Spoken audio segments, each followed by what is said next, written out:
Traité de l'âme d'Aristote, livre 3e, chapitre 9. Sommaire.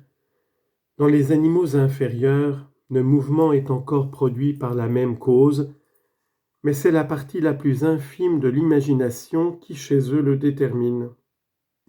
Rôle de la raison et de la volonté. Il faut étudier aussi pour les animaux imparfaits quel est le moteur qui les anime. Et par exemple, pour ceux qui n'ont pas d'autre sens que le toucher, peuvent-ils ou ne peuvent-ils pas avoir l'imagination et le désir ?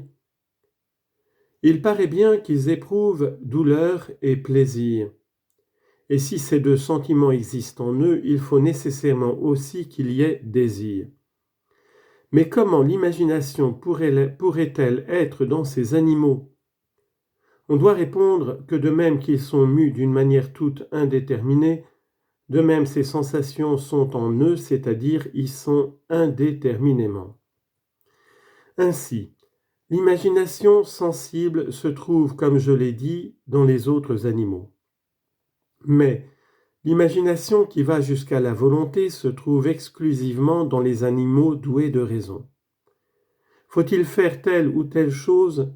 C'est là une pure affaire de raisonnement. Et l'être doit nécessairement ici rapporter tout à une mesure unique, car il poursuit le meilleur, et c'est ainsi que l'être raisonnable peut réduire à l'unité plusieurs images diverses. Si d'ailleurs les animaux inférieurs paraissent ne pas avoir la faculté d'opinion, c'est qu'ils n'ont pas cette opinion qui vient du raisonnement, tandis que l'imagination douée de volonté la possède. Ainsi, l'appétit n'a pas la volonté qui délibère, mais parfois il l'emporte sur la volonté et la met en mouvement. Parfois aussi, c'est la volonté qui l'emporte sur l'appétit, et c'est comme une halle renvoyée de l'un à l'autre. Enfin, l'appétit meut l'appétit, et c'est le cas de l'intempérance.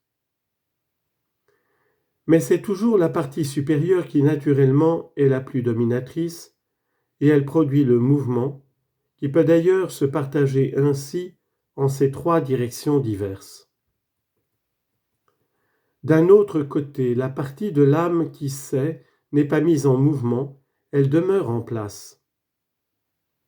Mais puisque l'on doit distinguer la conception de l'universel ou raison de la conception du particulier, et par exemple la première dit que tel être doit faire telle chose, et l'autre que cette chose actuelle est telle chose, et que moi par exemple je suis de telle façon, c'est la conception particulière qui meut, ce n'est pas la conception universelle.